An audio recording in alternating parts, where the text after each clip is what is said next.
Hi guys and gals, Shane Stevenson here at the Buffalo Naval Park, and again with a follow-on video of comparing spaces on Kidd with the USS Little Rock.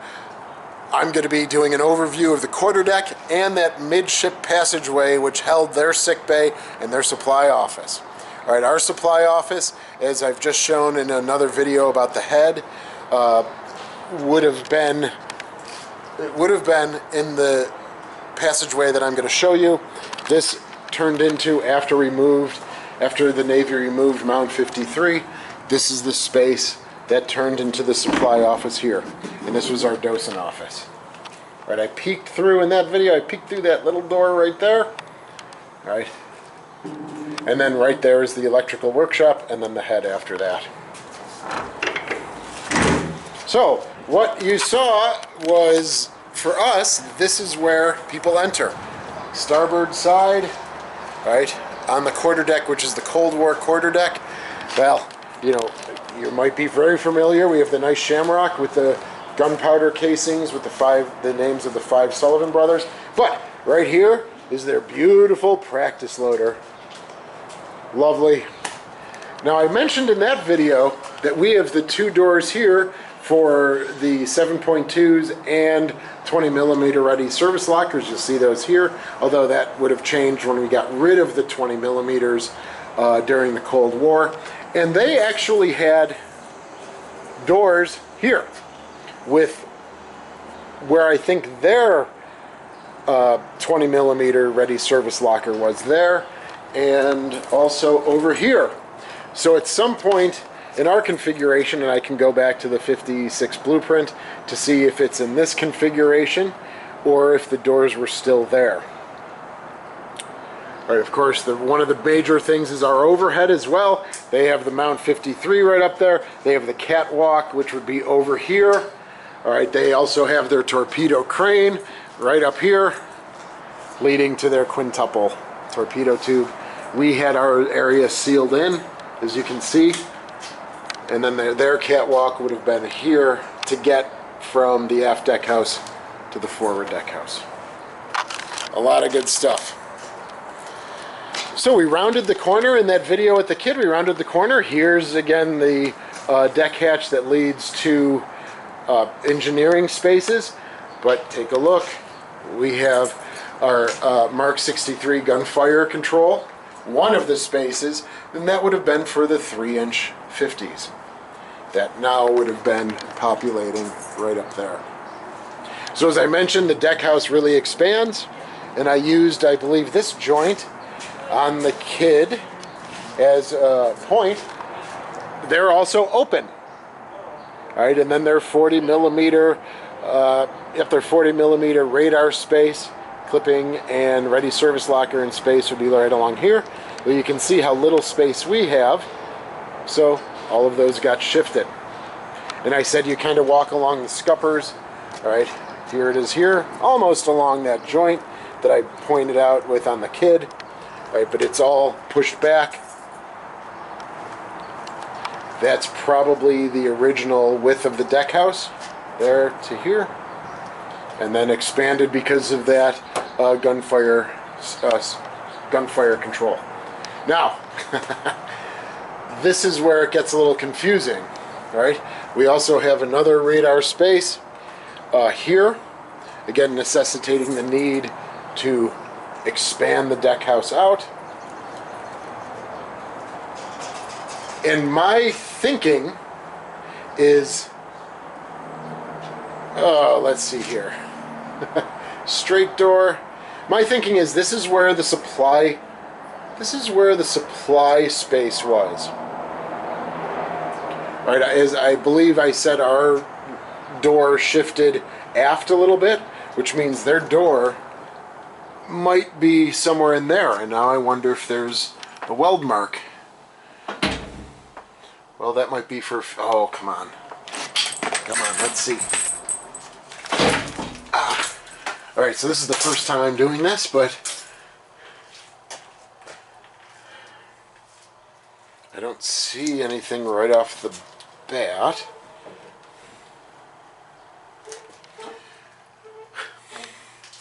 So my assumption would be our door to the midship passageway went aft. Their door would be somewhere around here. Maybe they just replaced the whole bulkhead because you have all this equipment and transformers and things and power boxes.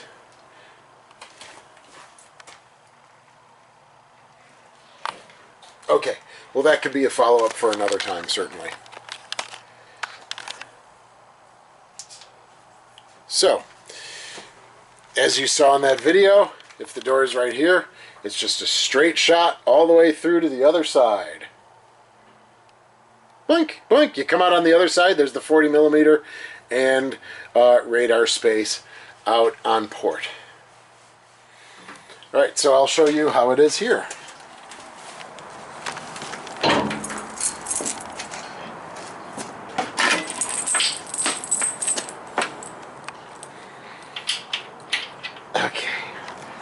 So their supply office is here. Now, I talked about that angle, and their door to their supply office might have been here at this joint. You can see, maybe if you review that video, the angle here is very similar to theirs. So their doorway might be about here. And you come in, there's the door to the supply office that opens inward, and then there it is there, and it stays straight.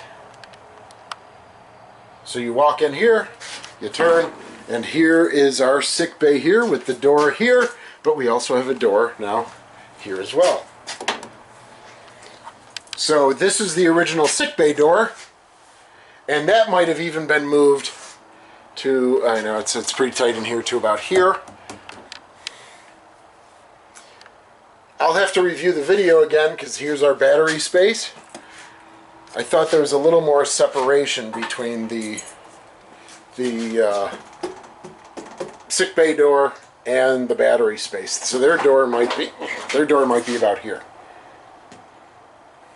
And then you walk forward and it's still the passageway, not the radio room. Not the secondary radio room. So you're walking, you're still in the passageway, and this is where I imagine the door was to their radio space, and here is the door that leads outside. And again, as I mentioned, this was our Amplidyne room, so we're totally sealed off on port. So there would have not been a door here, just the straight passageway. And the door here, opening into the radio space, door here, leading outside. So I'd like to get exact measurements, all right, and about this space with the framing and exact measurements, but I think there's that supply office, if I remember right, comes in at an angle, and that might mimic our angle here.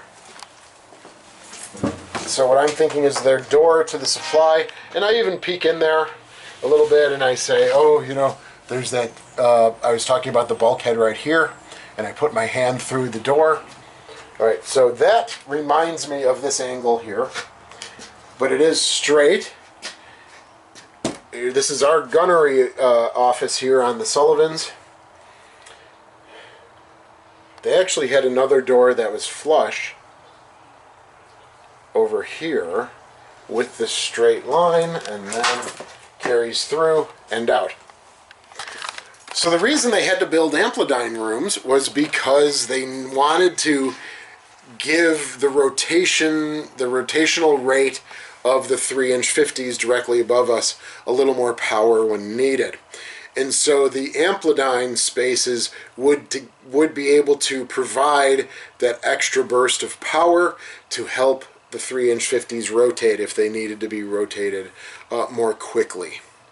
Of course, with Kidd just keeping Bofors, they didn't need that, so our Amplidyne spaces, like you see down here and through here, allowed that pressure to build up and to get those rotated a little bit more.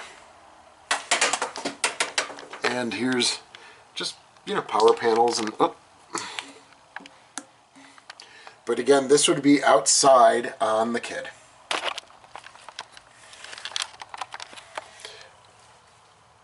Fascinating architecture and changes between the two vessels. This is why it was really important for me to choose a Cold War year, because we're not getting rid of the Amphidyne spaces, we're not bringing back Mount 53, and so we're kind of stuck in a Cold War, which I'm good with. I don't mean stuck in a bad way, but we're in a Cold War configuration. Now we can do those minor changes, like me working with NavC to get 2 more 3-inch 50 mounts, remove the Bofors, and then yes, remove the 20mm Oerlikons as well. It's more important to keep these spaces, like the Amphidyne spaces, the Mark 63 fire control spaces, the Mark 56 down below, because that was all for the 3-inch 50 system.